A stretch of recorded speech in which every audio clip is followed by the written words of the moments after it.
Good morning and welcome to this tutorial video about the iQuote Pro platform. In this video, we will explore the iQuoteWin module, which allows us to create and manage our commercial quotes and offers.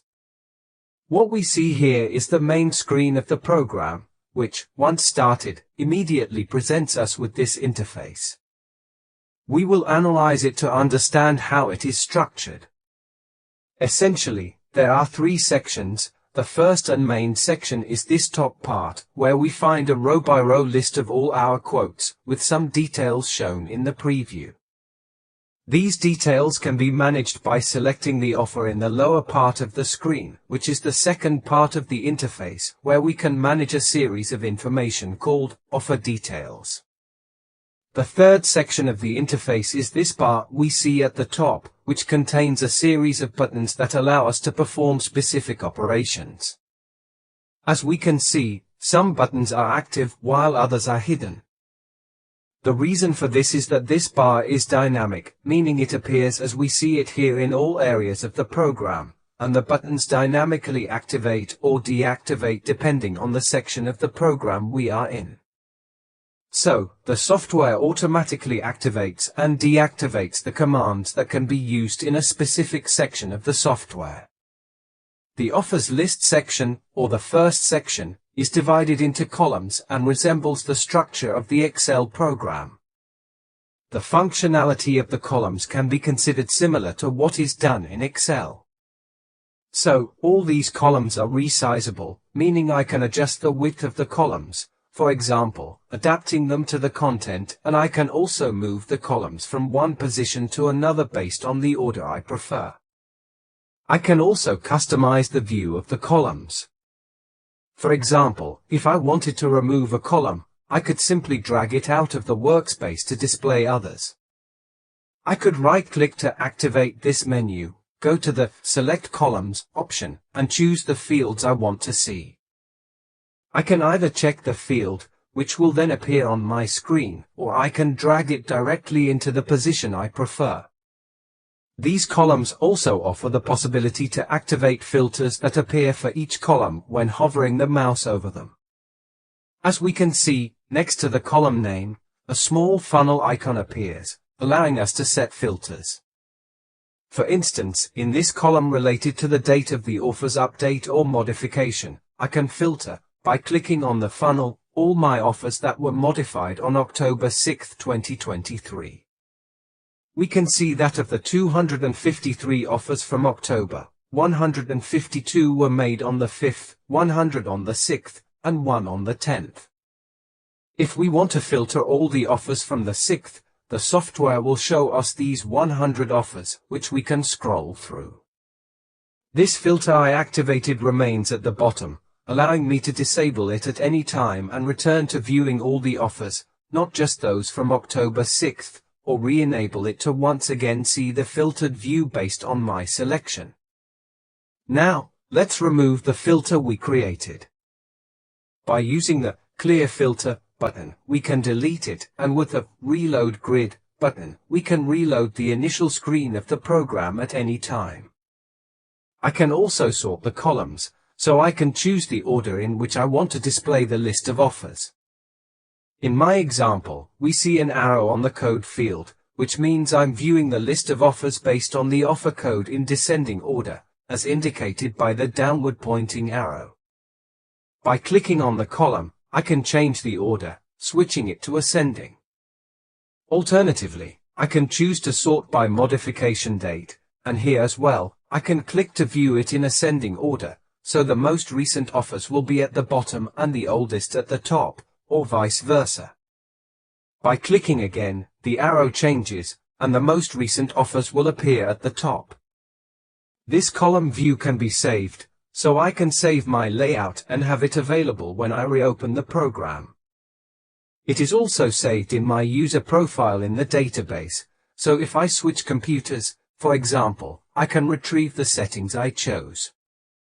In this example, within the drop-down menu, we already see two saved layout settings. For example, we see one layout where the prices are not displayed, so if we look, we don't have the prices visible, or we have the standard layout that we saw earlier. If I want to save new layouts after making the modifications I'm interested in, we just need to repeat the same changes from before. It will be sufficient to act on the buttons, and you can see that when hovering over them, the function of the button is indicated. With the first button, I would override the standard layout, and with the second, I could define a new layout that I will call Demo. One thing we will find throughout the program, wherever we create custom layouts or templates, is the aspect concerning visibility. The program allows for collaborative work, so if we are connected to other colleagues' computers on the network, we can decide whether these customizations, these layouts, are visible and usable only by me, by my group colleagues, or even globally, meaning anyone with access to the database via iQuote. So, when we save a layout, we can decide whether to share it or not. Now, for example, I will perform this operation, and the layout will be saved and then displayed in my demo drop-down menu. As we see, by switching from one layout to another, the view of the columns I selected changes. A couple more things regarding the functionality of the initial interface we find when starting the program relate to the ability to perform searches or filters in this list of offers. We can see here, in this label, how many offers we currently have loaded, which is 253. Since it's quite a substantial list, we can quickly search for the offer we're interested in. This search field is closely linked to the columns displayed here, so everything we just saw regarding the layout and the columns I choose to have here is also reflected in this search tool I have at the top right.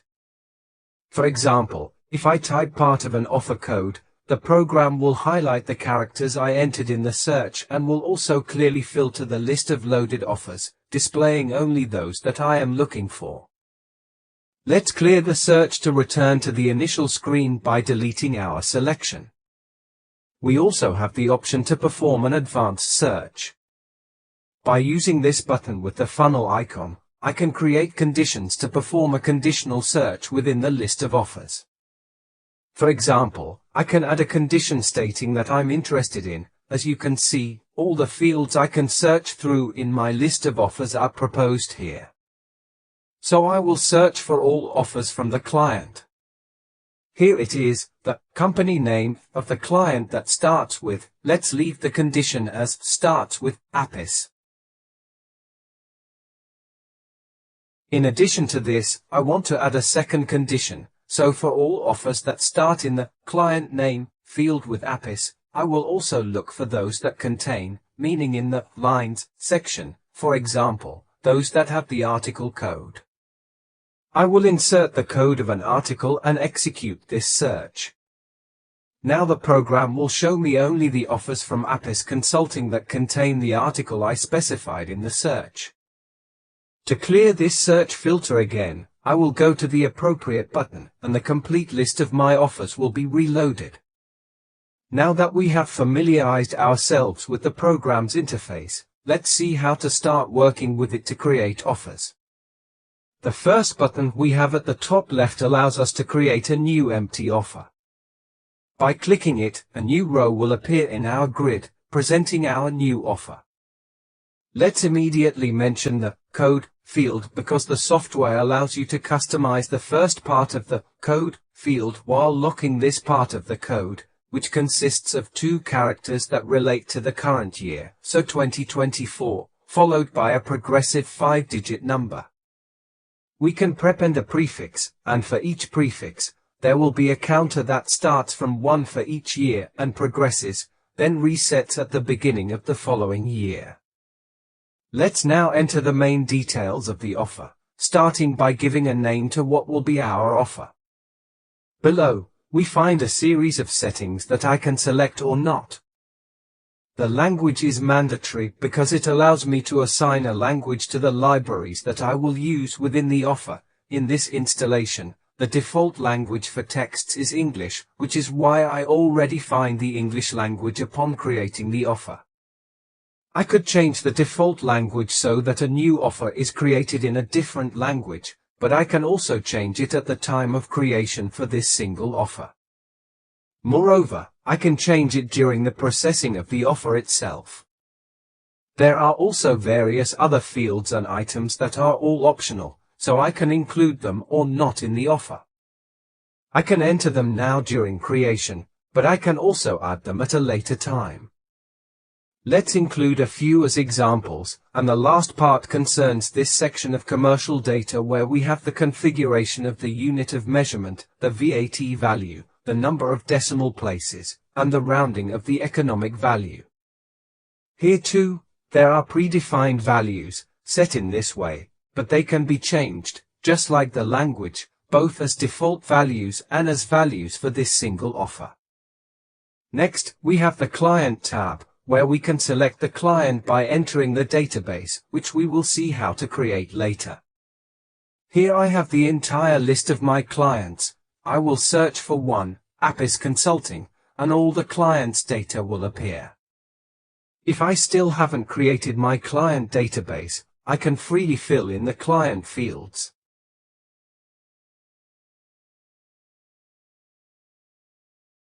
So, I will enter all the information I need, and from here, I could save it in the database using the appropriate button to save it in the database.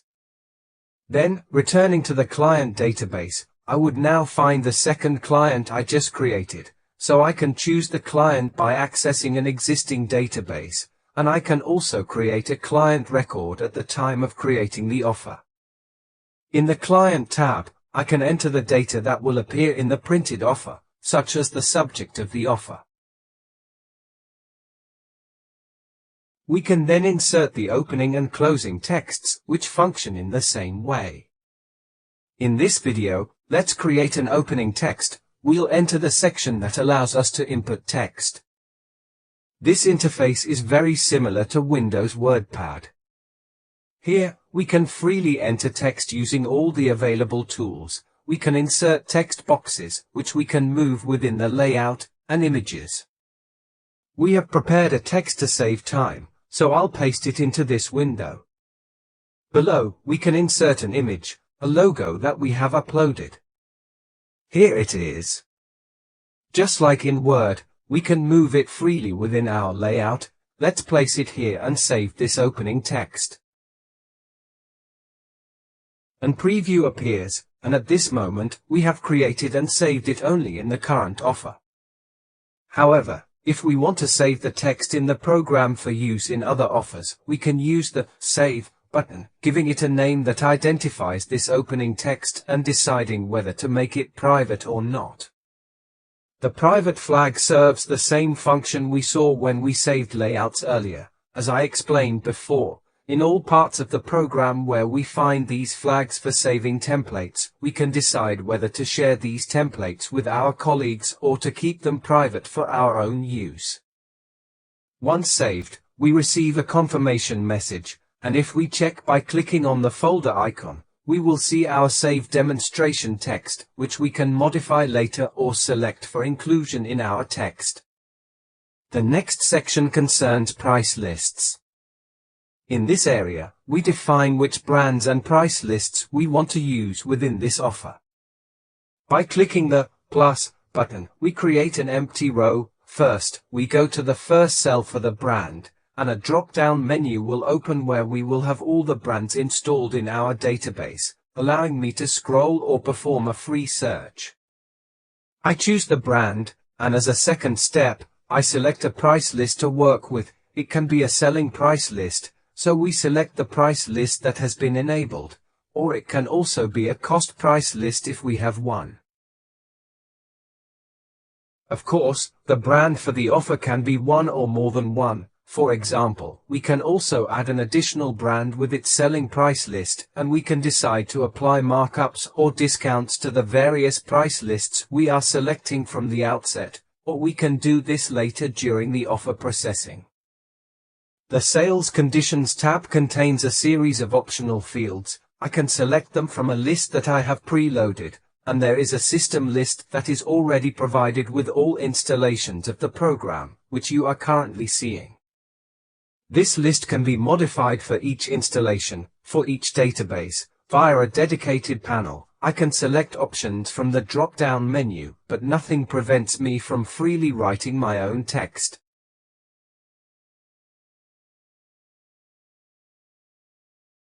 So I can select or write freely in the text fields. Let's enter some random options, and if we want, we can also enter custom conditions in the lower part. These can also be created in the administration panel, but I can also add completely customized conditions.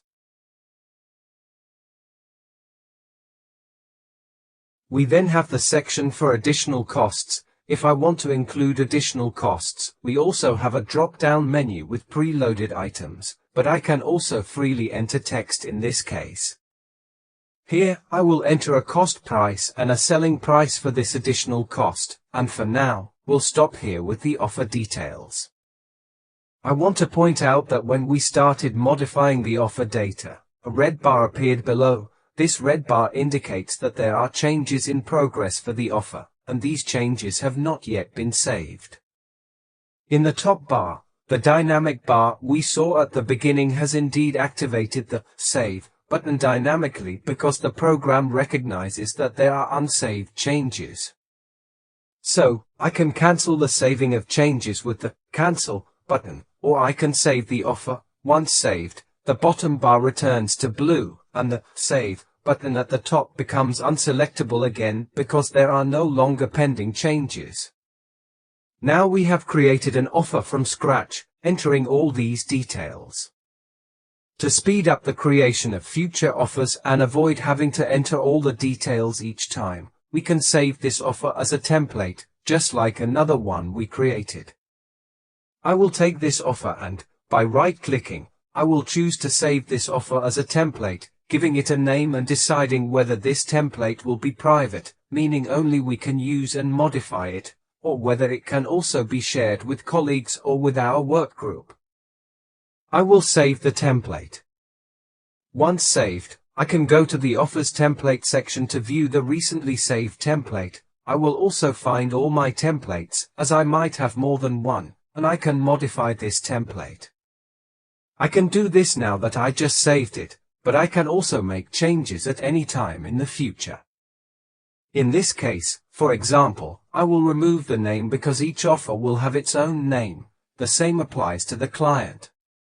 For the price lists, I will add other lists because, in the meantime, I have received new price lists from suppliers, and I want to include them in my template, or simply because I didn't save them in this template before, so I will modify it. Let's add a couple of suppliers just to see that multiple price lists can be saved, and I will stop here. We have added some suppliers. The same applies to the sales conditions. I can add more or simply modify the existing ones. So I can come here and customize my template, and when I finish, I will save it just like we did for the previous offer. Already in the preview, we can see that it has been updated. Now I will exit the template section by clicking the Offers Template button again and return to my initial view. Now that we have saved our template for creating subsequent offers, we can still create a blank offer as seen before, but we can also start from an existing template. So, let's select the newly created template. Offer number 2 will be generated, and we will see that in the details, we are already in the sales conditions, where we will find the preloaded conditions from the template, and the same goes for the price lists and any main information that was inserted. Now let's start working inside the offer. So we go back to offer number 1 and either right-click, open offer, or simply double-click with the mouse to open the offer. Let's quickly mention the interface. We see that the offer is divided into columns, which have the same functionality we explained earlier, so it has the same interface and the same ability to save layouts. The opening of offers is done in a tabbed mode, allowing for dynamic navigation. This means I can keep an offer open, return to my general list of offers, and for example, open another offer alongside the existing tabs. enabling me to work on multiple offers simultaneously. Regarding the interface, at the top we have the button bar, which is dynamic. As I explained earlier, some buttons become inactive once I enter the offer because they are not applicable. As I manage the offer, the buttons change dynamically to maintain continuity in the interface during software use. On the left, we have the Library tab, which can be hidden as it is now, opening with a mouse hover, but it can also be fixed by clicking on the paperclip icon. This Library tab consists of a drop-down menu at the top, where we find the suppliers and price lists we selected in the general information of the offer initially. I can switch between suppliers and view their library content. If I open a folder in the library, I will find all the products inside, with a preview showing information based on the columns I selected. As we saw earlier, this column interface can be modified by selecting the column selector to add or remove columns for previewing information.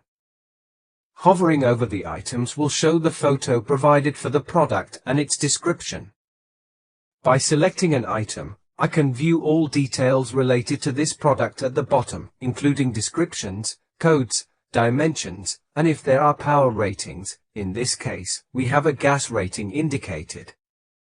There's also a section with files provided by the manufacturers, such as DWG files for CAD drawings, IFA files for Revit drawings, and technical data sheets for generating catalogs.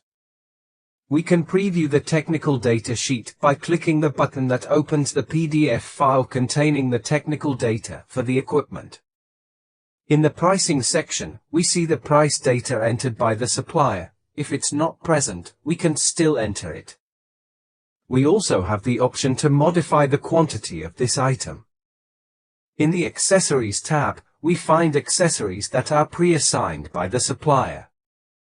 We can select them and view their properties, but we can also add accessories that the supplier did not include in the predefined list. By clicking this button, we can browse the entire library, which can belong to the same supplier or another one, to add an accessory not included by default. When selecting an accessory in this window, we will also see all its details, and by clicking the Insert button, this accessory will be added to the others. The color changes to indicate that it is not a pre-associated accessory from the supplier, but one that we are adding. In the first column with the quantity, we can choose whether or not to include this accessory. For the selected product at the top, if the supplier includes an accessory with the main item, we will see the quantity in this column.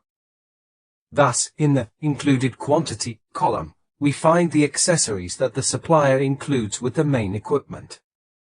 The Connections tab shows us the connection data provided by the manufacturer.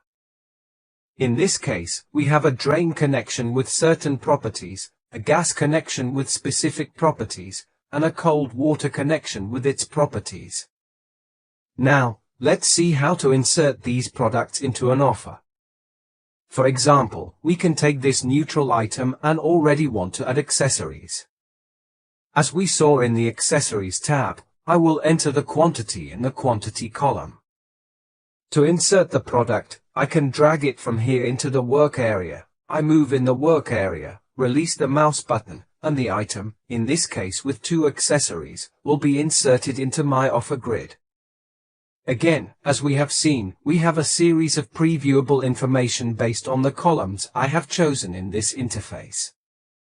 Insertion can be done by dragging, as we've seen, but I can also insert an item using the right-click function by selecting Insert. This type of insertion places the selected item at the bottom of the offer. If we do an insertion, it will appear at the end of the offer.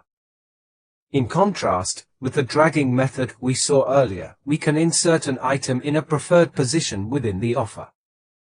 For example, if we want to insert it between 2 items, we can drag it there, and it will be positioned accordingly.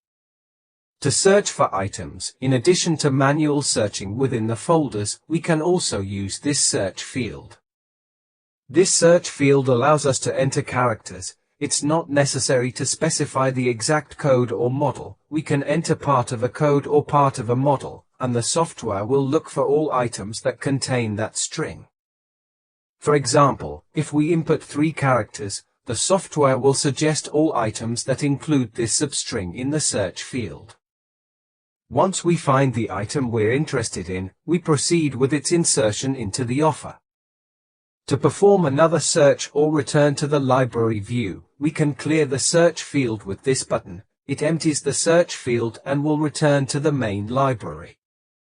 The recent search allowed us to look for that code within the selected library from the drop-down menu.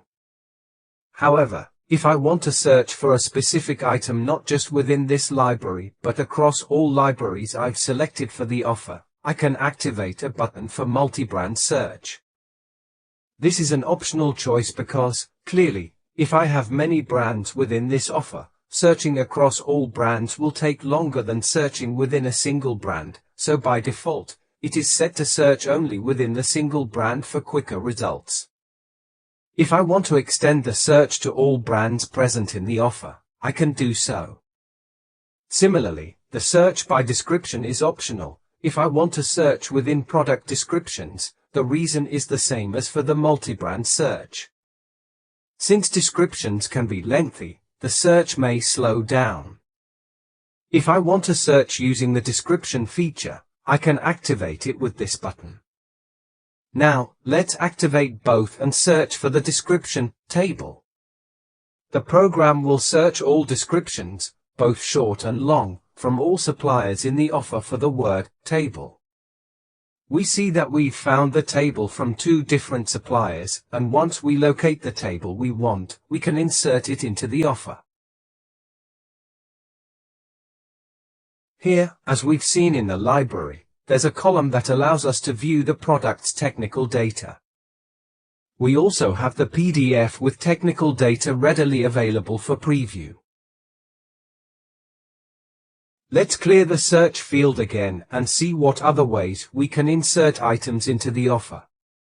I'll close one library momentarily and hide it again to check out the so-called quick insertion.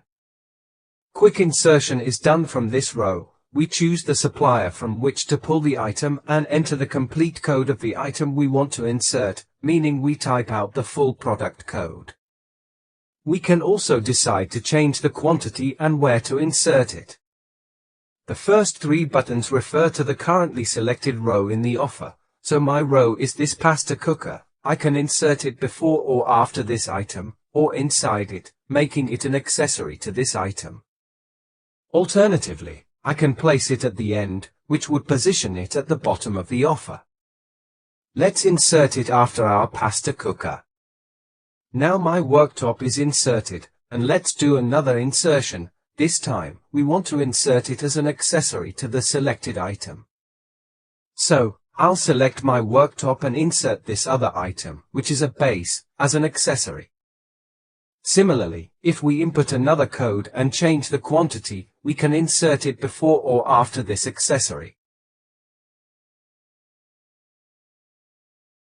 For instance, if we're on the open base, I can place it before the open base, which will automatically make it an accessory to the worktop, positioned before the open base. These are the 3 methods for inserting products into our offer. Let's look at one last thing, an advanced search within the library, similar to what we saw at the beginning in the offer management section. I'll relock my library, and again among the search bar buttons, I have the familiar funnel icon that allows me to perform advanced searches with specific search criteria. For example, I want to identify or search for all items that have a gas power rating. I'm not concerned with the exact amount, just that it is not empty. So, I specify all items that do not have the gas kilowatt field empty. Alternatively, I can use another method with and, or to say that I also want to find items with an electric power rating that is also not 0. With this type of search, I will find all items that have either gas power or electric power. This search method can also be saved so that I don't have to recreate this advanced search in other offers or even within the same offer. I can simply recall it later. Let's give this search a name, and it will be saved in the drop-down menu. Let's test it. I'll exit with the Cancel button, re-enter, and find the saved search with the conditions we set. Executing this search will show all items in the library that have either an electric or gas power rating.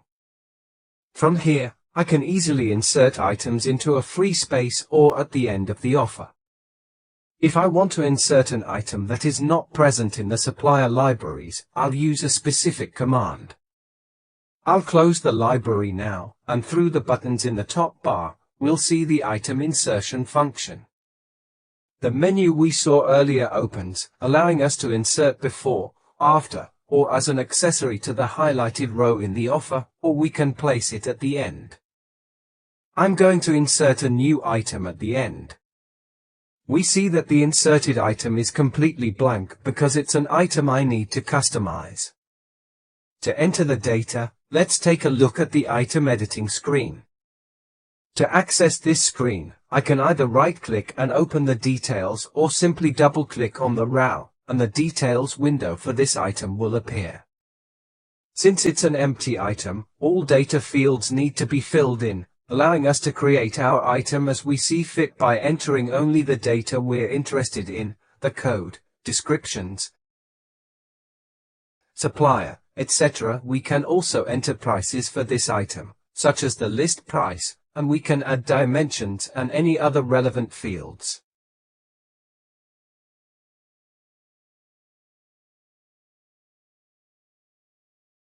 We can also associate an image.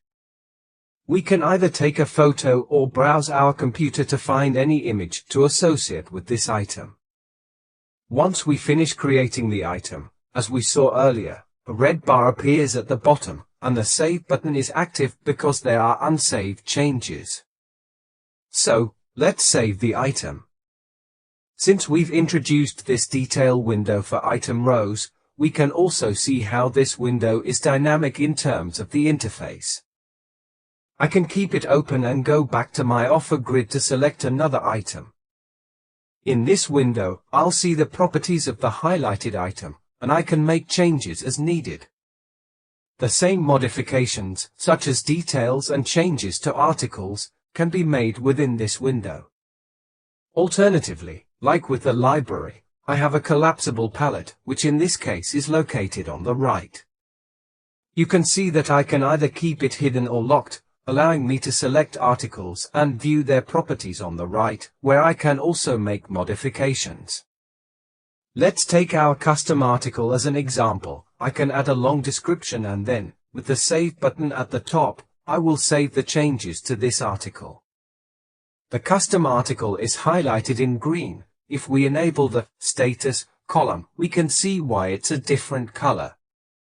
This is because it is not listed in any catalog. It's my personal article that doesn't belong to any list, and graphically, I already have the indication that it is an out-of-catalog item. We can also see how these articles I've added can be easily duplicated. If I want to take one or more articles, I can use multiple selections with the Control key on the keyboard. I could select some articles and copy these 3 rows, which will then be duplicated within the offer. Another way to duplicate rows or move them is through the drag and drop technique. I can take other rows, select 2, and drag them to another position. As seen in the pop-up, if I press the Control key, the text changes from Move to Copy in the pop-up. This means I can either move or copy these 2 articles to another point in the program.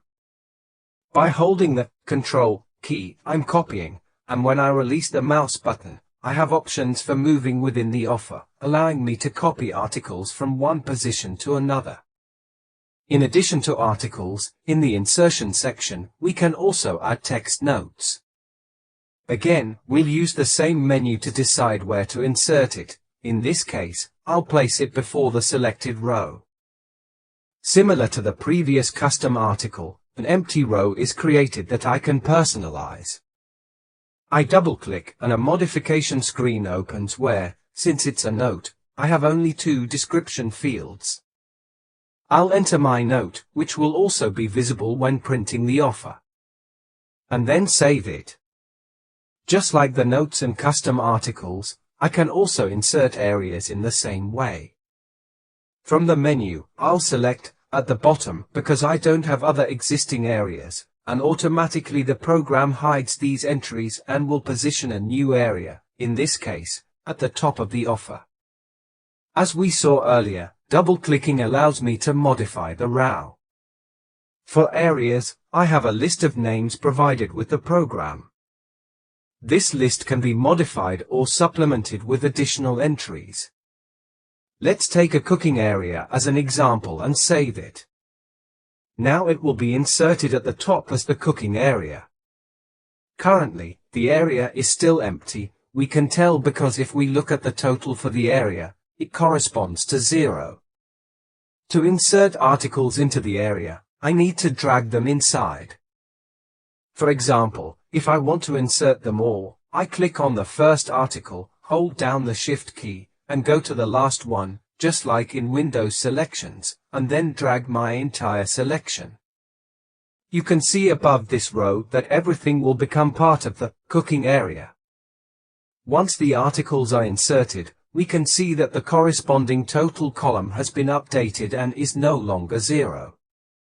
On the left, the arrow is activated, allowing us to close or open the area since it contains all these elements. Regarding areas, it's also possible to divide the offer not only into multiple areas but also into sub-areas. Let's see how to insert another area using the Insert Area button. Now that an area is present, I can insert it before, after, inside as a sub-area, or at the end. I'll insert another area at the end, which will be placed after the cooking area, and then I'll insert other products within that area.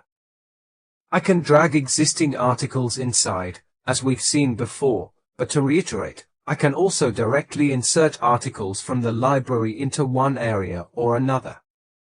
From the library, you can see that I can pre-select one of the areas in my offer from the drop-down menu and indicate that a specific article, let's take another one, if I select my area and click the plus button, my article will be inserted into the new area, which we can rename as desired. Similarly, I can insert equipment by dragging it over the area or among the articles in the existing area, and this article will be inserted into the area containing the articles. To create sub-areas, let's assume we have a restaurant divided into 2 floors. I'll insert further areas, naming one first floor, and the other second floor.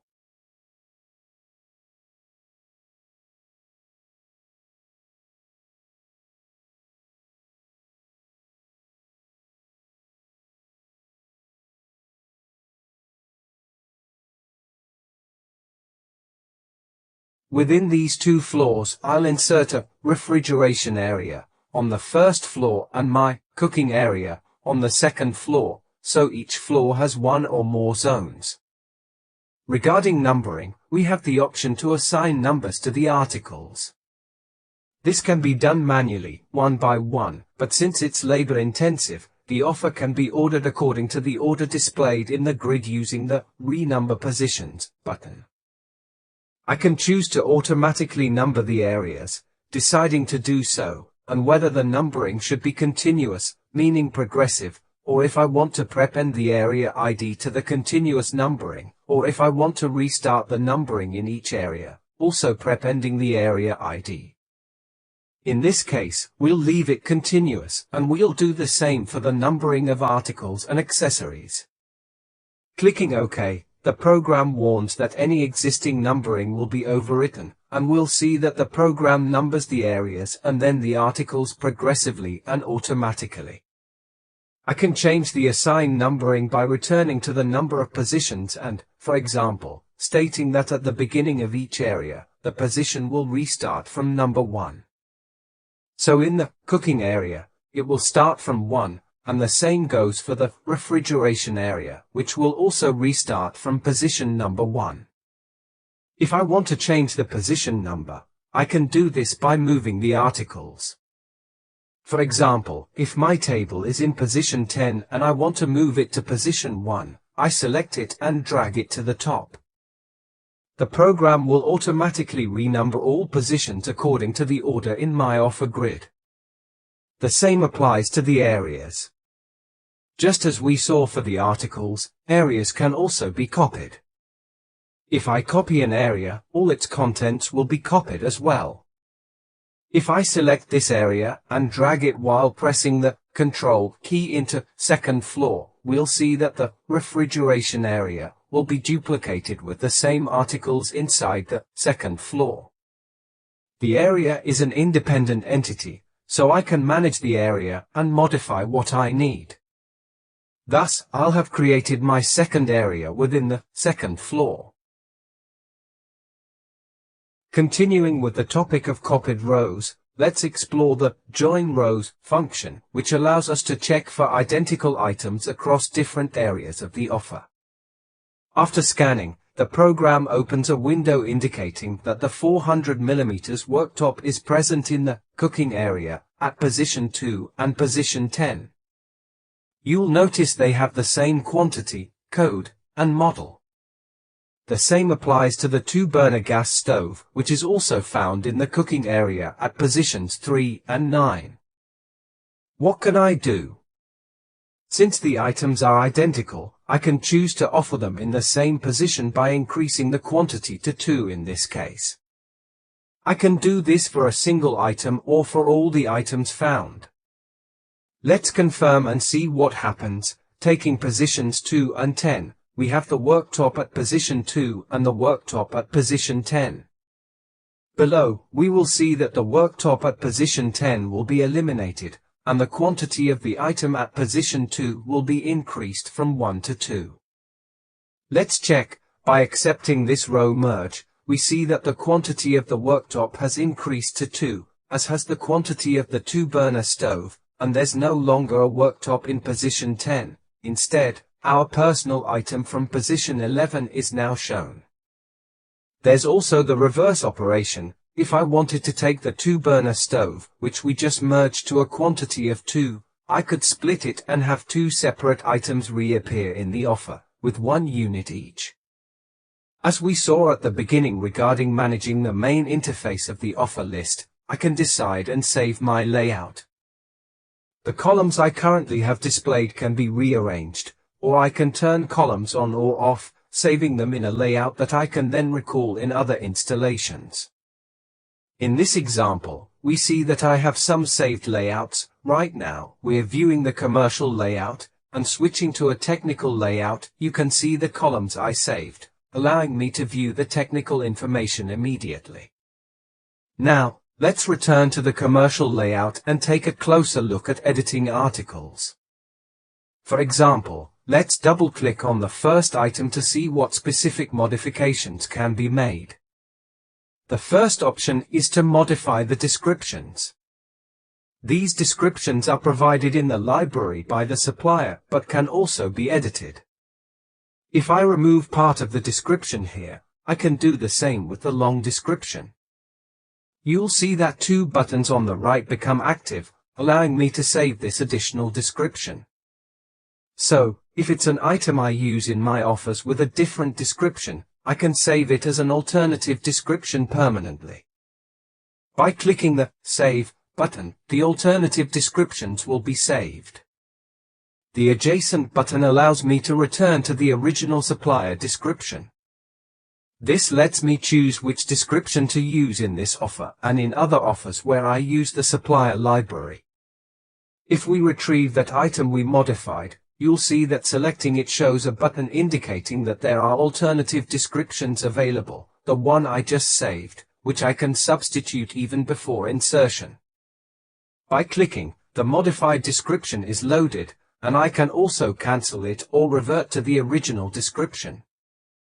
Alternatively, I can modify it after insertion. If I take this table again and place it in a certain position, we will see that it will already load with the alternative description. Indeed, you'll see that the article presents my alternative description. Then, while editing the article again, I'll receive a notification indicating that I'm using the alternative description, and I can restore the original description or delete the existing one. I can also recall the alternative description for the long description as well. Thus, both before and after insertion, I can create alternative descriptions to use in new insertions of the current offer and in all future offers, so alternative descriptions for the official supplier libraries. Within the article modification screen, we can also see that it's possible to manage accessories after insertion. For example, if we take another article, we can see a series of preloaded accessories associated with this article. I can insert one of the existing accessories or browse the library to add additional accessories. You'll notice that a new line appears in orange, identifying it as an accessory different from the pre-associated ones. Clicking Save, we'll see that the accessories have been positioned within my article. Another way to add accessories without editing the article is to take an article already inserted in the offer and drag it onto the main article or among the existing accessories. This will automatically make that article an accessory of the item it's been inserted into. There are therefore several ways to manage accessories once the products are inserted into the offer. Another function I can use within the item editing window is to create personal items starting from the supplier's items. For example, if I edit this item and want to change the photo or remove the brand reference because it's not actually an item from this supplier, I could unlink it from the library, and the program will notify me about this. Once I save it, the item is highlighted in green, indicating that it's now my personal item, and it is unlinked from the library's price list. After doing this, I can edit the image, which I can't do for items still linked to the library. If I hover over the image of linked items, I won't have the option to change it, whereas for this article, which is no longer associated with the iQdemo brand, I can delete the image or find an alternative image from my computer. Now let's look at price management. Let's take a step back and return to the offer management to remind ourselves that we have two suppliers. The first, iQdemo, was added with both a sales price list and a cost price list, while for the second, we have only the sales price list, as we don't have a cost price list. Let's see how this affects individual items. If we go to the custom library to select an item that doesn't have a cost price list and insert it into the offer, we notice that editing an item from the iQdemo library shows both the cost price and the list price, with the margin automatically calculated by the software. The red padlock icon for the margin indicates that it's locked because it's calculated based on the two data points we entered into the program, cost list and sales list. When we switch to an item from the custom library, for which there is no cost price list but only a sales price list, we see that the software locks the cost price and calculates it based on the margin we set by default. If we don't set anything, it assigns a 100% margin, but we can change this at any time, meaning the cost price is calculated at this stage. We can also change the calculation method. For example, if we want the list price calculated because we know the cost and want to apply a margin on this cost, we can lock the list price, which will then be calculated based on the known cost and the margin we want to apply, resulting in a calculated list price. Thus, the management of margins and costs depends on how we input the lists initially, but it can be modified article by article using the padlock management and values in the various fields. In the lower part, we can apply discounts and markups on the price. We choose which price to apply them to from this drop-down menu, which offers 4 options. Here we also have examples, we can choose between standard calculation or reverse calculation for both the sales price list and the cost price list when applying discounts and markups. For this example, we'll select the standard option and apply a 5% markup, followed by a second markup of 10%, and then apply a 30% discount. The software calculates the increased price for the customer and the final discount.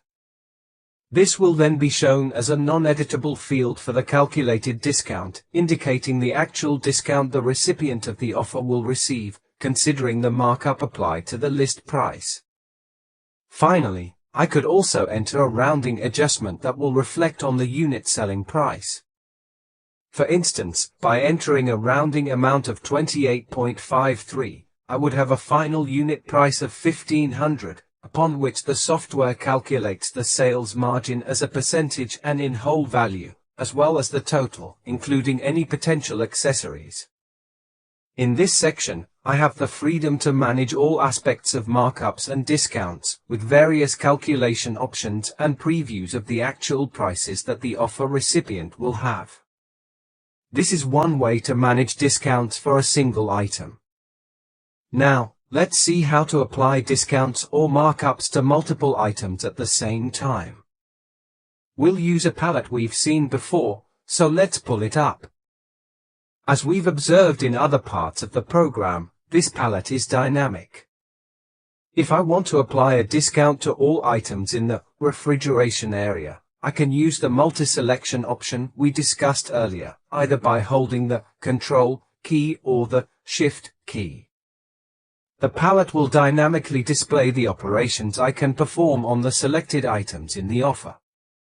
In this case, for the 4 selected items, I decide to apply a 3% markup and a 10% discount, and then I save my changes.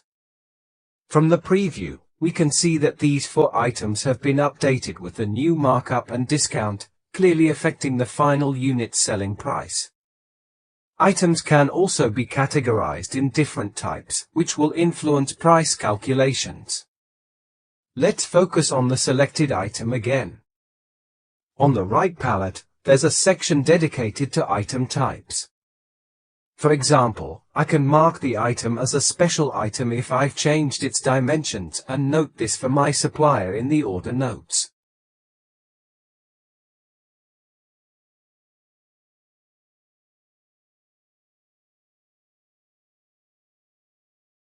I'll save it as a special item, and the icon in the first column will change from a white item label to a red label indicating special item. For the next item, I can identify it with specific characteristics. It can be marked as an optional item. I indicate to the offer recipient that this item is an option related to another item, which could be the previous one. I'll modify the type and save the changes. The icon changes again, indicating that it's now an optional item, and I'll see that its price also changes in total.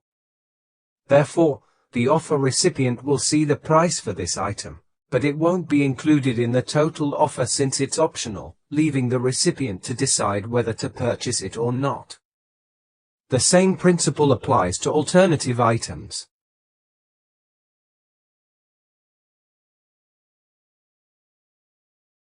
An alternative item has a different icon, but the same concept. The unit price will be visible, but it won't be included in the totals. The last type of item we'll look at is the existing item. Let's open the drop-down menu and modify the item to mark it as existing. After saving the modification, we'll see that the pricing behavior is different from the previous types. An existing item is considered already owned by the offer recipient, meaning it won't be sold. It's marked with an orange label, and since it's not for sale, all prices, both unit and total, will be set to 0. Finally, regarding price management and possible discounts, we have a summary at the bottom of the offer that updates in real time as we add various items and any discounts or markups. On the total of the items we've included, we can apply additional discounts, such as percentage discounts for a final discount on the offer. By applying a percentage discount, we see the total for the products immediately updated to reflect the discounted total. We can also add further discounts if we want to round off the final total. We'll have the net total, any additional costs, transportation costs, and the final total for the customer. Here, the red band indicates modifications, and we'll use the Save button to save these changes to the final total costs. Now let's look at the management of databases. We can exit the offer and close it, then go to the command bar where we have a series of icons. Starting with the central icon, which allows us to access the management of records. This is what we briefly saw at the beginning when we created the offer and selected the client. We chose the client from the client database, and here we can find the client we saved earlier when creating the offer. We see that the management of these records, like the offer, opens in tabs, allowing us to open multiple tabs of different types. We can also open the offer and manage it simultaneously alongside the records. This gives us the capability to have multiple sections of the program open at once. The classic column interface we've seen allows us to resize the columns or select which columns to display. We can modify existing records or create new ones. Let's create a new record, specifically a supplier instead of a client. We'll give this supplier a name and then enter the relevant data about the supplier, adding a few as an example. We have the familiar Save button at the top, and now we have our supplier created in the records, ordered alphabetically. So under the letter D, we'll find our supplier. We can also use filters here. For example, if we want to go directly to the newly created record, we can filter to make modifications. If we want to add an address, we can enter the name, the address, and any additional information, saving that as well.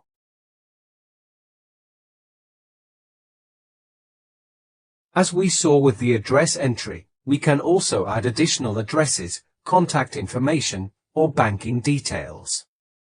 These records will then be available within offers. We'll find clients in the management of offer creation and suppliers in the library management. Now, using the buttons at the top right, let's look at the second one that gives us access to the libraries installed in our database. The libraries are divided into two types: system libraries, which include all authorized supplier libraries that we install and cannot modify, and custom libraries, which we can create and modify freely. To create a new library, we use the usual creation button at the top, opening a tab where we can enter the details for the new library. We'll name our library and save it. The library management is divided into three sections: managing the brand, creating and managing items, and creating and managing associated price lists. Let's create a new price list. We can name it as we wish, decide whether it will be a sales price list or a cost price list, and then define calculations that we'll look at later. We'll set a currency for this price list and an optional expiration date. If we want to be notified of an expiration date or prefer never to let our price list expire, we can enter a far-off date. Let's save this new price list as well. We can create multiple price lists for the same supplier, allowing flexibility in the number of price lists. Now, let's start creating items in the Items section. Using the plus button, we'll create this new line as we've seen in other parts of the program. We select the line, and below we'll see the details for the selected line. We can enter a brief description, a code, and then fill in the other fields that interest us. For example, let's look at the supplier field. There's a list of suppliers here, and we can sort them by name. Among the suppliers, we'll also find the supplier we created in the records a moment ago.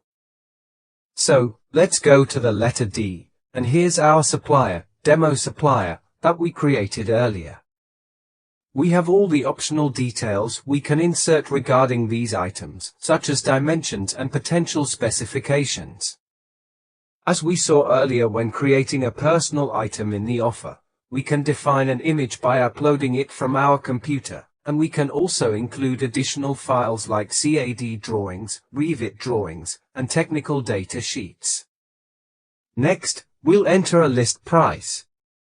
Here, we can see the price lists we created. There's the one we just created.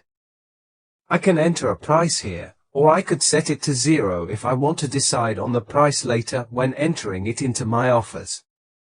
If desired, I can also add accessories using the familiar creation template. Additionally, I could define electrical connections for this equipment by specifying all the characteristics of this electrical connection. Once I create the item, I'll save it, and here's a preview showing my code, description, and all the details I've saved below. I can insert items from this section, and I can also go to another library, including system libraries. Let's go back to the list of libraries that is still open, for example, to a system library, and take any item. We can browse the list, go to any supplier, and we'll see the supplier's library or the list of all items, allowing us to identify the item we want to copy. We can search for it from this list or browse the library to find an item of interest, then right-click to navigate to the item section with the item highlighted. Once I've located the item, I can copy it. These items cannot be modified since they are from system libraries, but I can take one and copy it to my personal library. In this database, we have two personal libraries, one called Custom and one just created, named Demo Library. We'll copy the item here and decide whether the item's accessories should also be copied to this Demo Library. Confirming will cause the software to create a new item because, in fact, it's a new item that corresponds exactly to a copy of the item just taken. Let's check back in our demo library, refresh the list of items, and we'll see the item we just copied appear. At this point, we can modify what we're interested in for this item, from the description to the code and prices. We can invent a price, and we'll also see that the technical data sheet has been copied, but we can also add an image. The technical data sheet currently corresponds exactly to the one provided by the supplier, so we can either insert a personal one or remove it and save our personal item. Another way to insert items into our personal libraries is to do it directly from the offer. Let's go back to the offer created during the video and take, for example, this item created within the offer that doesn't belong to any price list. If I want to add items during their creation in the offer to my personal library, I right-click and add the item to a custom library. Again, I'm presented with all the custom libraries in my database. I select the library of my interest, and I insert this item into my personal library. Returning to the library, I'll refresh the grid again, and we'll see that the item created from the offer has been added to my records. Now, let's go back within the same library to the brand management section and see that the item copied from another library is automatically included in the navigation section. The other items not inserted need to be added manually. We can always select them with the usual multi-selection and drag the items into the navigation workspace. This navigation area is what we'll see in the libraries, so we can leave the items as we see them, or we can decide to create branches. Now I'll create a folder called Preparation and insert my items within this folder. There we go, I've created a small personal library. Let's see how this library is viewed within the program like any other library. We'll return to the offer management, update the data so that the libraries are loaded, and then go to the pricing section to find our new brand, demo library, which we can include with our price list in this offer.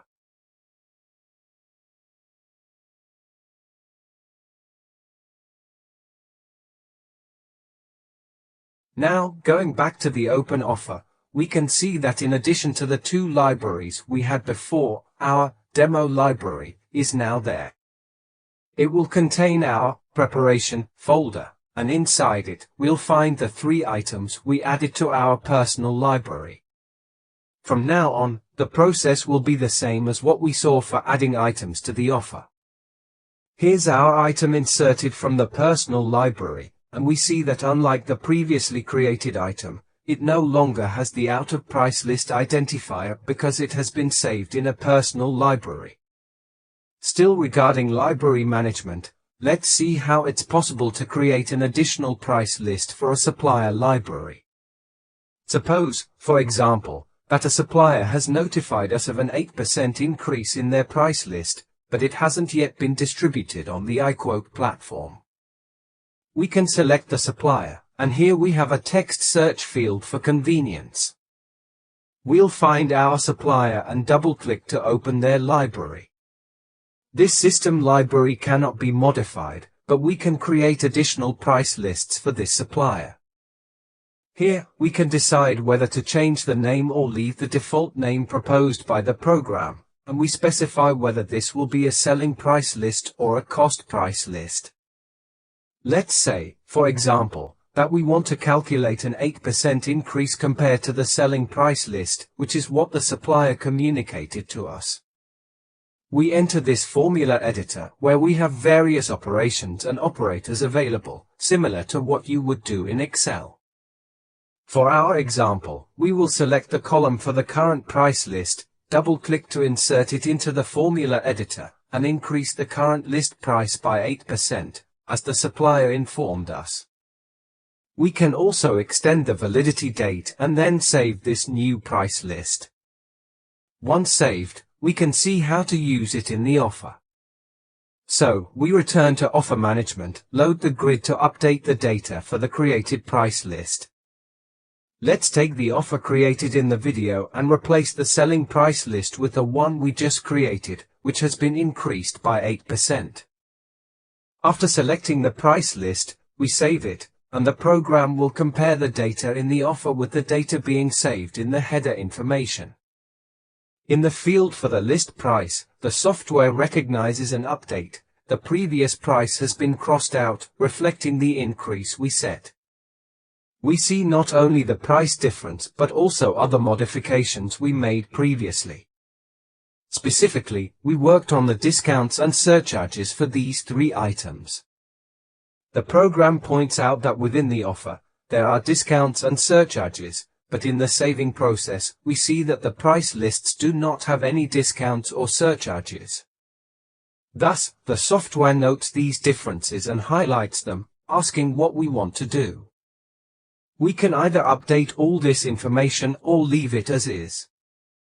At this moment, I will cancel all modifications, so the offer remains unchanged. This way, we can see how this recalculation of the offer, this synchronization of data, can be done not only when saving the price list but at any time.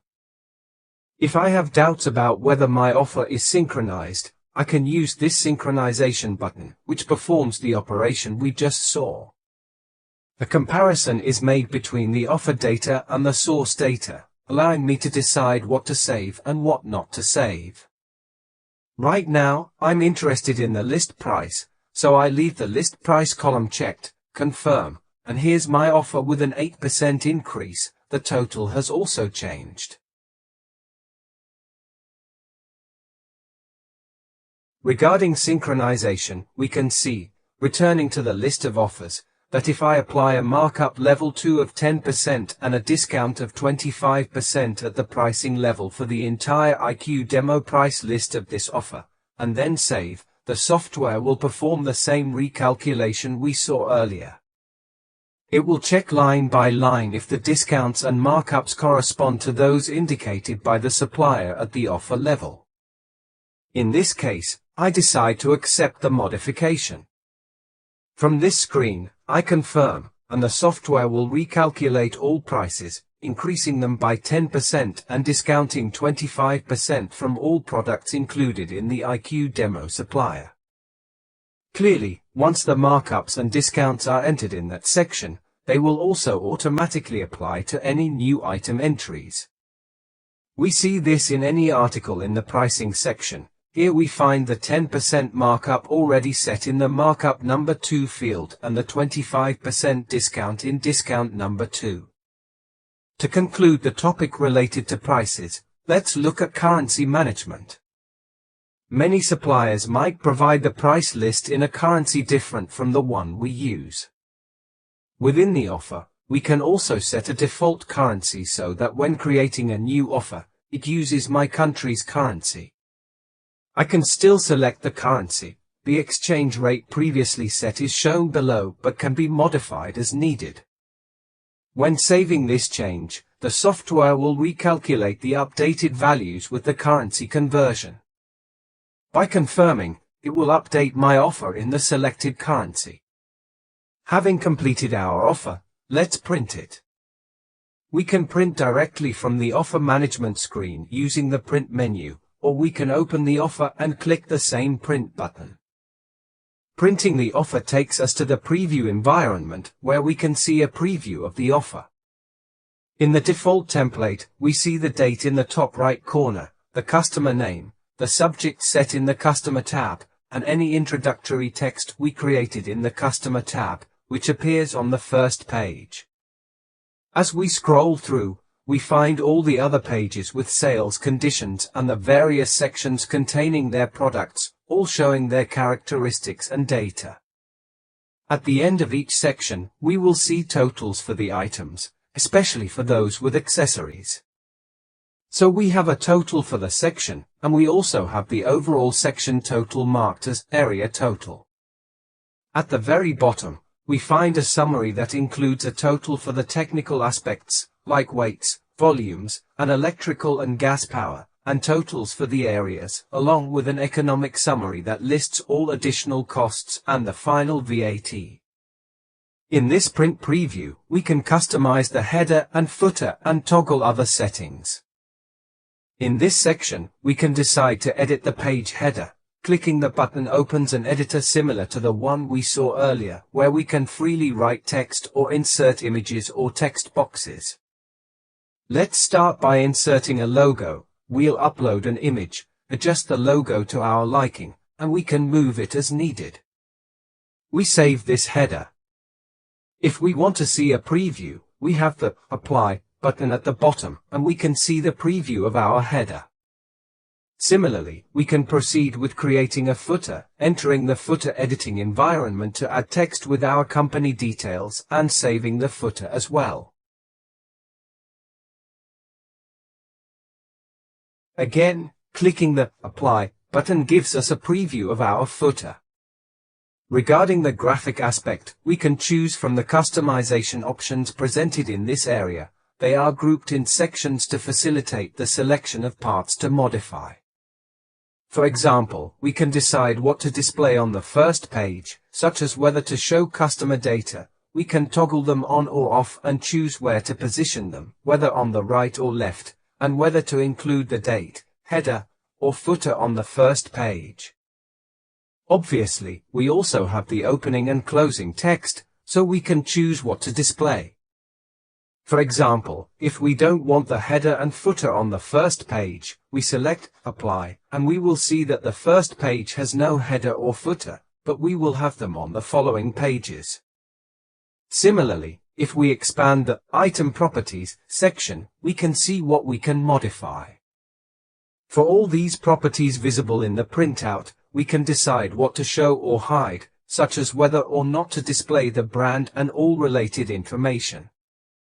For instance, if we don't want to see the technical data, we can turn that off from this menu, apply the changes, and we will see that the technical data at the bottom of the item is no longer visible. It has been hidden.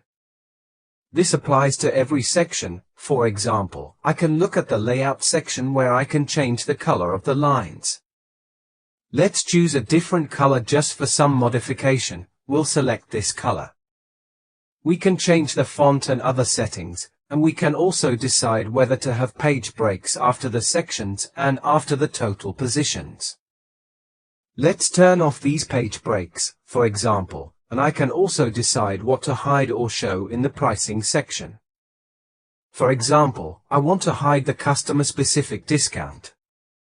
For the totals, I can also remove any information from the total that I don't want to print, and we can define visibility options for various elements. Once we have selected our settings, we click Apply, and we will see the print preview generated with all our settings, including the summary at the bottom.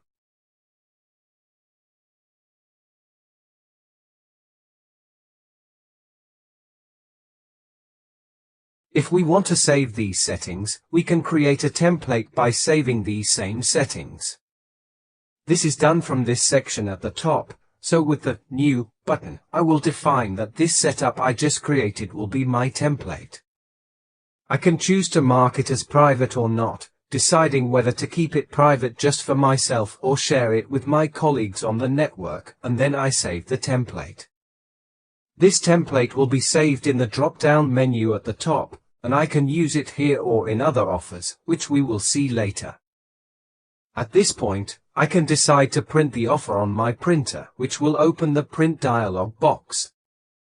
Alternatively, I could also choose to export the document. With the export function, I have a variety of files I can generate. For example, let's create a file in Word format to which I can apply options to format my Word file. The offer will then be exported to a Word file, which will be saved and displayed in preview after creation. Here is our Word file with the printed offer. I can export it in various formats, and I can also directly export it and send it through my default email client. A PDF will be created with certain options, and my email client will open. Alternatively, I can save it as an attachment to this offer, naming it, and we will see where the attachment is saved. It will appear among the offer's attachments.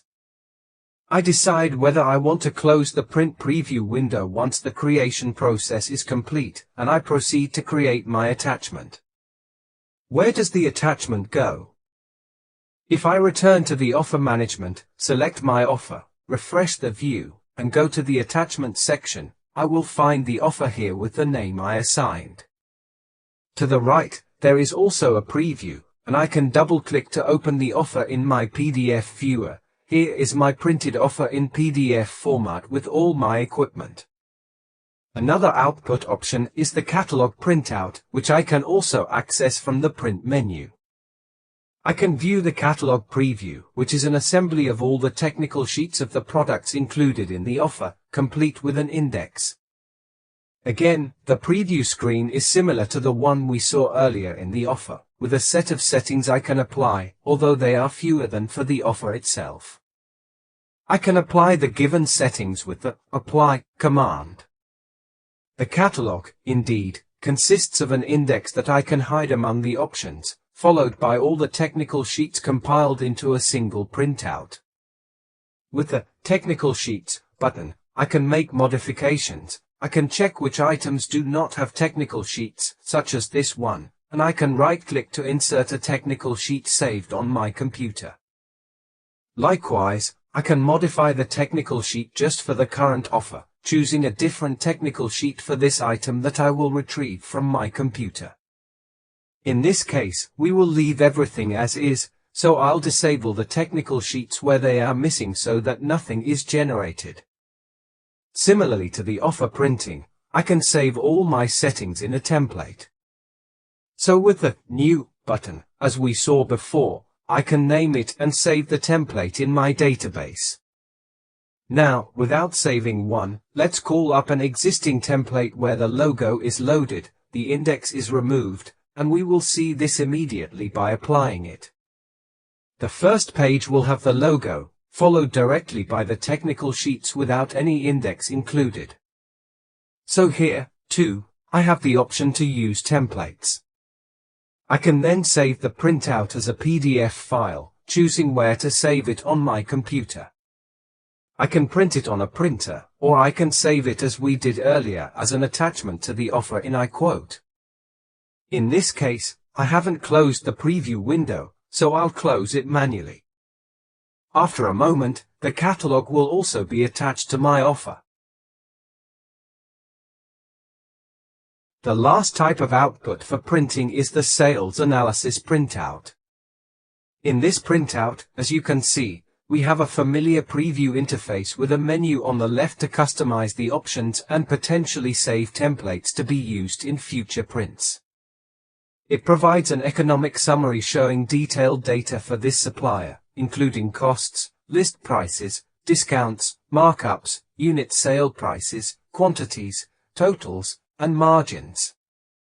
So, I have a detailed view item by item, and by scrolling, I will see my summary. Here it is, both for the two areas and for the entire offer. This allows me to review the details of my costs and sales for this specific offer. Again, I can print, export in various formats, and save as a PDF attachment to the offer in iQuote. Here, the PDF file with my sales analysis is loaded. Next, let's look at exporting an offer in a tabular format, such as an Excel file. To do this, we go into the offer and use the Export List button. This button takes us, as we saw with printing, to a preview environment where we will see what will be exported and where we can proceed to create a file, for example, in Excel format. We have this preview window with certain columns that are customizable, as we saw in other areas of the program. We can right-click to activate column selection or use the button at the top to remove or activate specific columns. As with all the various settings, it's possible to save this column layout using the buttons found here at the top. We can save our layout, defining it as global, making it available to our colleagues, or unchecking the option to keep it private for just ourselves. Once the layout is saved, we can recall it in this offer or in other offers through the appropriate drop-down menu. As you can see, there are several options here, so I can easily switch between this formatting called Technical, which contains technical information, or recall what we just created. Once I have selected the formatting and the columns I want to export, I can click the Export button to generate my final preview from which I can then print on paper or choose from a series of files I can generate. Let's assume we want to create an Excel file, specify the save path and file type, and also choose to open it after exporting. So, we confirm those settings, and the software will generate and open an Excel file containing the columns we decided to export. From the same preview, we can also decide to generate interchange files, which are text format files that can be CSV or text files intended for import into external management systems. So here, by clicking OK, a text file will open with all the information, and at this point, we could integrate it with other management systems or software that accept external text file inputs. Now let's close the export windows and return to the main offer management screen to see other available functions in offer management. As we mentioned at the beginning, we can open multiple offers simultaneously. I'll open this empty offer that we created earlier, and they can be side by side. The software allows you to drag this window out of its initial position and, for example, dock it to the right side of the screen. This allows me to view two offers side by side for comparison, but also to copy or move articles or zones. For example, if I want to replicate the zone we created, I can drag it into my offer on the right. As we saw before, by holding the Control key, I decide whether to move those rows or copy them by releasing the mouse button in the target offer. Here is the second offer that had no list loaded. So if I look here, I won't find any list, which is why it shows all the rows in this color, as no correspondence with the list is found. Now let's close the offer and also close some of the windows we've opened. Let's look at the versioning management that iQuote performs. This allows for a historical record of the offer's development by saving various stages of the offer process, creating different versions, a sort of freeze of the offer's state. In this interface, we see the version column is automatically set to version 0 when the offer is created. If I want to archive this state of the offer, I just select it and press the Checkin button. This button will freeze the state of the offer, and we can see that the offer changes color to black, indicating it is in an archived state, while a blue color means it is in a modification state, i.e., the offer is editable.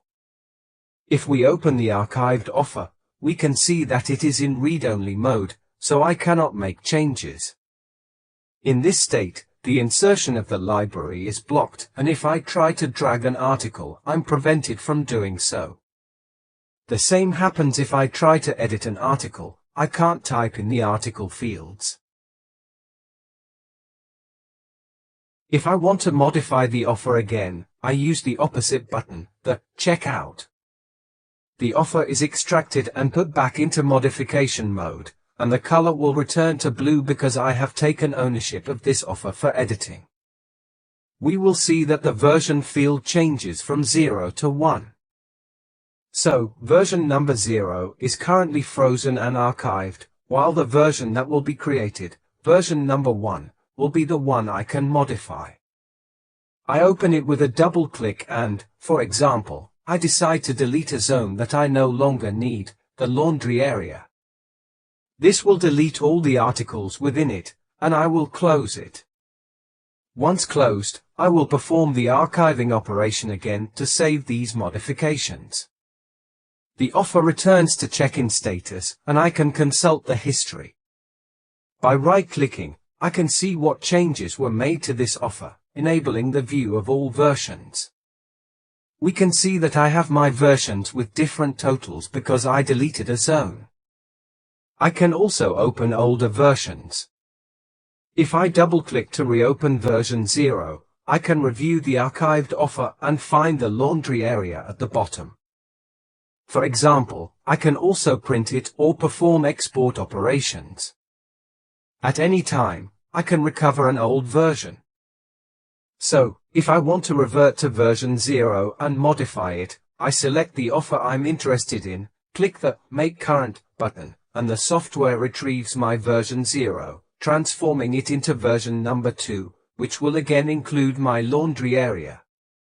To exit the history screen, I'll reload the offers grid, and here's the offer back at version number 2, including the area I previously deleted. There it is, the laundry area, so I've reverted to a previous version.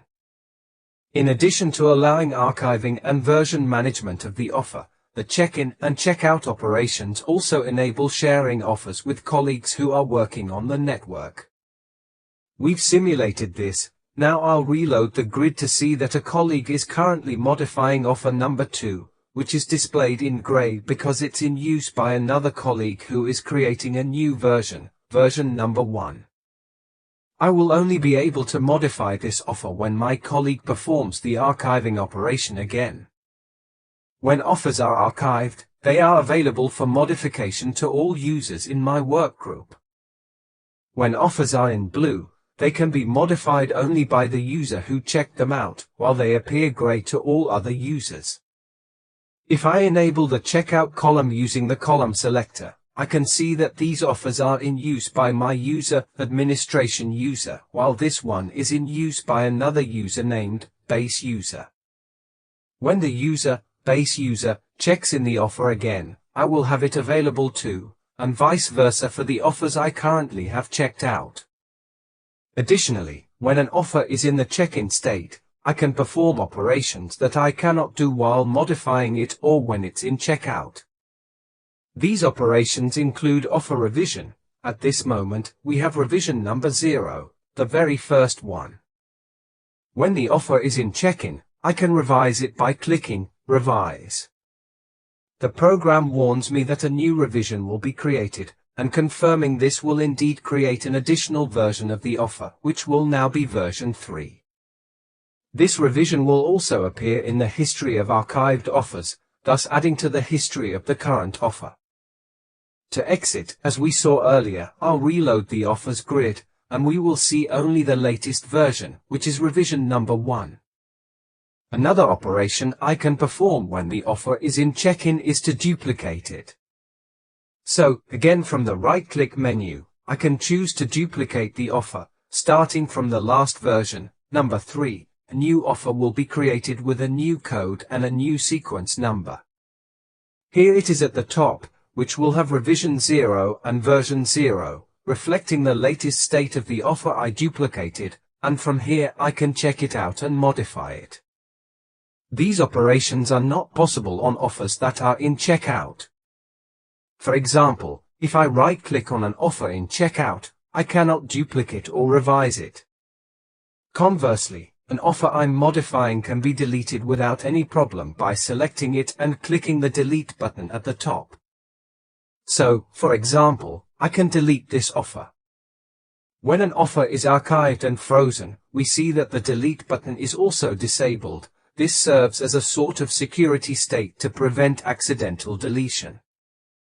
The same applies to exporting an offer. If I want to export the offer to send it to a colleague using iQuote, I can only export offers in Checkin. The offer can be exported with my choice of cost prices, attachments, and I can even protect it with a password. I can also decide whether or not to export files, such as the photos we added to personal articles. I choose what to export, select a path on my computer, and we see a file created with a proprietary iQuote extension, generating a file with the .iql extension. I can send that file via email or using a flash drive to another iQuote user, who can then import it into their installation using the import function of iQuoteWin, allowing them to select the received .iql file. When opening this .iql file, the software scans all existing offers and checks that the code of the offer we are importing is not already present in our archive. If this code is already present, the software will alert us and ask if we want to create a new version of that offer, so nothing is overwritten, but a new version can be created instead, or if we want to create a new offer with a different code, which is what we'll do in this example. By selecting No, the offer will be imported as new, thus receiving a new progressive number displayed at the top. Now let's look at the last part regarding offer management, which is the ability to export the list, similar to what we did earlier with the offer. The same Export List button allows us to export the offers we're viewing in iQuote, for example, into an Excel file. Here, we also have a preview, and we see that there's no column selector because this export will already include the columns I'm currently viewing. Therefore, based on the columns I choose to display in the offer management, the Export List will create a preview. From this preview, as we saw for other exports, I can print or save this preview, or I can export it in one of these formats. Let's try the Excel format. We'll decide where to save the file and also specify that we want to open it after exporting, so we can see it immediately. The software generates the Excel file and opens it, showing the standard formatting that I can then consult.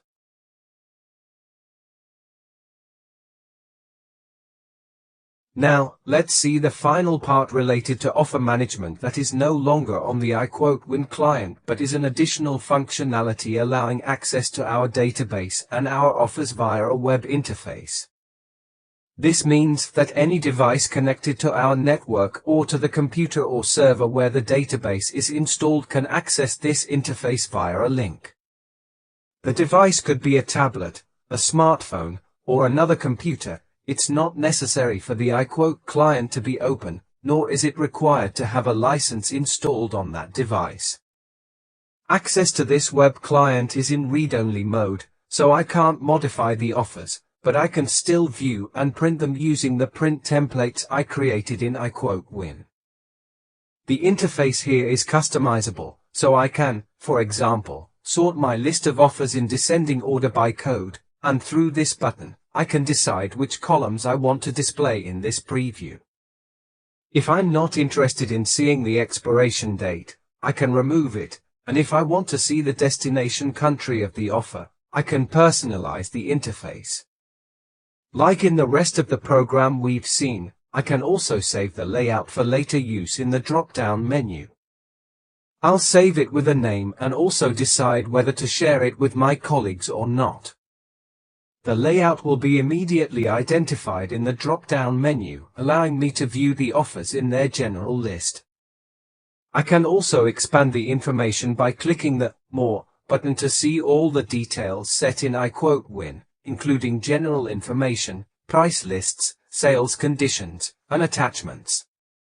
This allows us to see all the general information of the offer, customer data, opening text, and a summary of the areas we've created.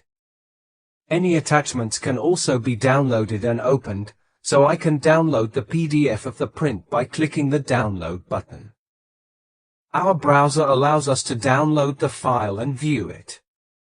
I can see the price lists used in this offer and the additional costs we've set up in the program. Clicking on the code will open a new tab in our browser where we can see the entire content of the offer. We have our areas, which can be opened to view their details. The same goes for the articles. Using the More button, I can expand and see all the characteristics of the article. From here, I can also view the image of the article, and if I want, I can download it. So, I can download it through the browser and open it to view the specific article. The same applies to the technical sheet. Clicking the Technical Sheet button will open my technical sheet in the browser.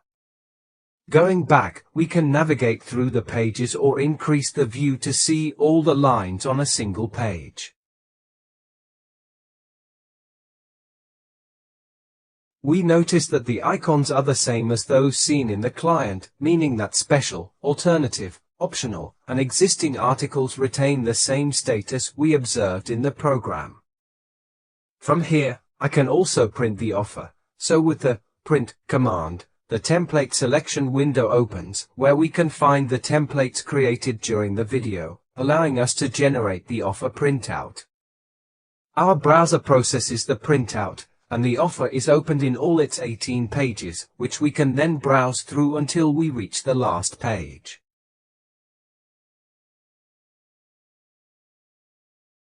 This concludes our video tutorial on what you can do with the Offer Creation and Management module. We remain available for further insights, and we thank you for watching the video.